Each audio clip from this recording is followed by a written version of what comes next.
Imagina un pueblo nómada que se convierte en el azote de una nación entera, una tribu que sobrevive en el desierto, feroz y despiadada, enfrentando y atormentando a un pueblo elegido por Dios.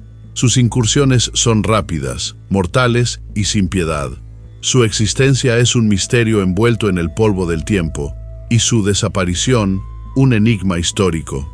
Esta es la historia de los amalecitas, una de las civilizaciones más enigmáticas y temidas del mundo antiguo, cuyos conflictos con los israelitas marcaron una de las rivalidades más encarnizadas de la Biblia. Los amalecitas, una de las tribus más temidas y enigmáticas de la antigüedad, han sido recordados principalmente por su relación con los israelitas y su presencia en la Biblia. Aunque su historia abarca varios milenios, su legado se ha transmitido principalmente a través de relatos bíblicos que los colocan como enemigos irreconciliables del pueblo de Israel. Los amalecitas no fueron simplemente una tribu, sino un símbolo de la enemistad eterna y del enfrentamiento con lo divino. Los amalecitas descendían de Amalek, hijo de Elifaz y nieto de Esaú, lo que los conectaba con una rama de los descendientes de Isaac, pero en una condición marcada por la animosidad y la rivalidad. Esaú, el hermano mayor de Jacob, vendió su primogenitura por un plato de lentejas, lo que sentó las bases de la enemistad entre las naciones que descendieron de ambos hermanos. A lo largo de los siglos, los amalecitas fueron la representación de la lucha entre aquellos que elegían el camino del conflicto y los que caminaban bajo el manto de la bendición divina. Los amalecitas son conocidos principalmente por su feroz ataque a los israelitas en el desierto, poco después de que el pueblo de Israel escapara de la esclavitud en Egipto. En un momento crítico, cuando los israelitas comenzaban su largo viaje hacia la tierra prometida, los amalecitas los atacaron sin provocación en un lugar llamado Refidim, cerca del monte Sinaí. Este ataque fue brutal y despiadado, dirigido especialmente contra los más débiles del pueblo, los ancianos, los enfermos y los niños. Fue un acto calculado y malicioso que buscaba minar el ánimo de los israelitas y destruir su unidad.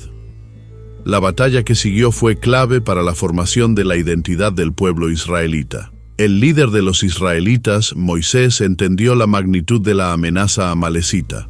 Para contrarrestar el ataque, Moisés ordenó a su joven general Josué que liderara a los hombres de Israel en la batalla. Moisés a su vez subió a una colina con el bastón de Dios en sus manos. La historia cuenta que mientras Moisés mantenía sus manos levantadas con el bastón, los israelitas prevalecían en la lucha. Pero cuando Moisés comenzaba a cansarse y bajaba sus manos, los amalecitas comenzaban a ganar terreno. Para evitar que esto sucediera, Aarón y Hur, dos de los líderes israelitas, lo ayudaron a mantener los brazos levantados hasta la caída de la noche, momento en el que los israelitas lograron la victoria.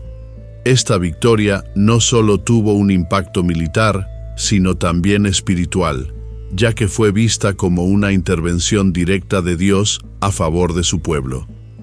El enfrentamiento con los amalecitas dejó una marca profunda en la historia israelita. Según la Biblia, Dios juró que borraría a los amalecitas de la faz de la tierra por su agresión. En respuesta a esta amenaza divina, los amalecitas continuaron siendo enemigos persistentes de los israelitas durante siglos. A lo largo de la época de los jueces, los amalecitas y otras tribus vecinas, como los moabitas y madianitas, continuaron atacando y oprimiendo a Israel.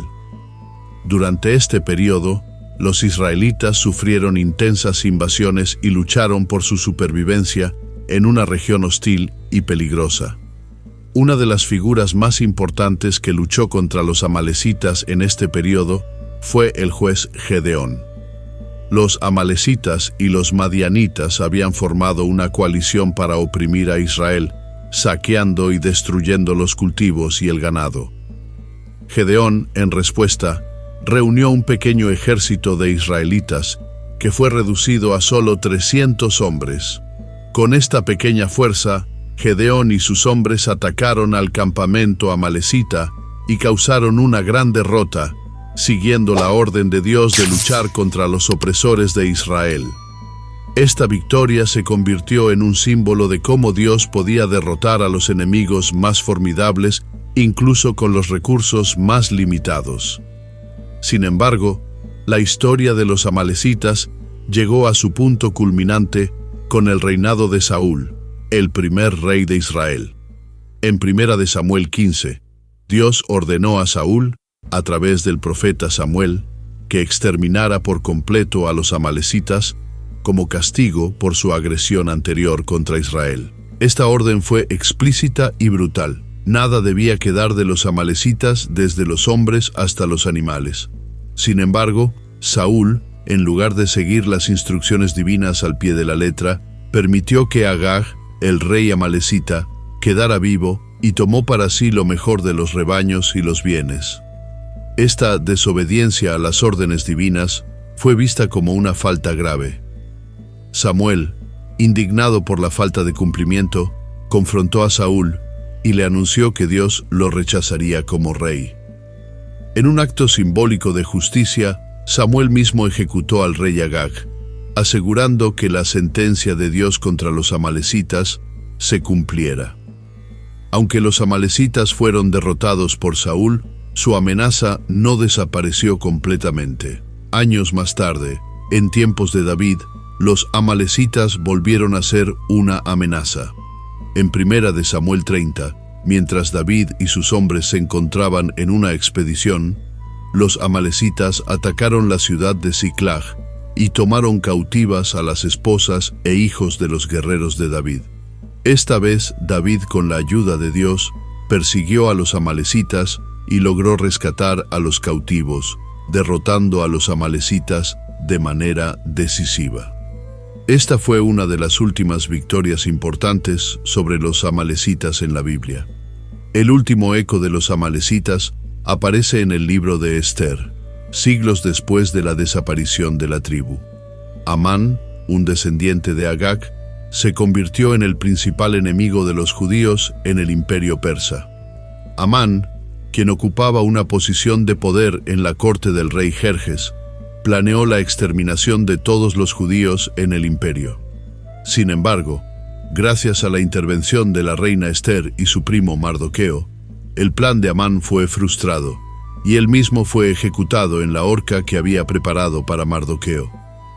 La derrota de Amán simbolizó el fin de la amenaza amalecita, aunque en un sentido más simbólico que físico.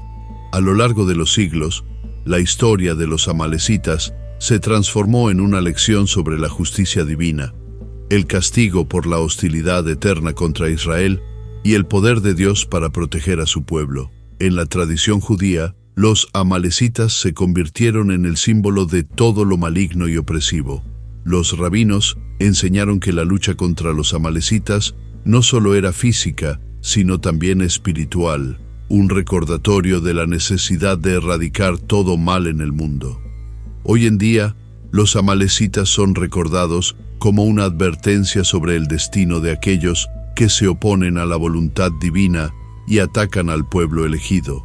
Su historia, llena de intriga, traición y justicia, sigue siendo una de las más poderosas narrativas de la Biblia, recordándonos que el mal, aunque parece tener el control en algunos momentos de la historia, finalmente será derrotado por el poder divino. La desaparición de los amalecitas, aunque definitiva, dejó una huella que sigue resonando en las enseñanzas y en la memoria colectiva de las religiones abrahámicas. La lucha entre Israel y Amalek nunca fue solo una cuestión política o territorial. Fue una batalla espiritual que trasciende los tiempos y las fronteras.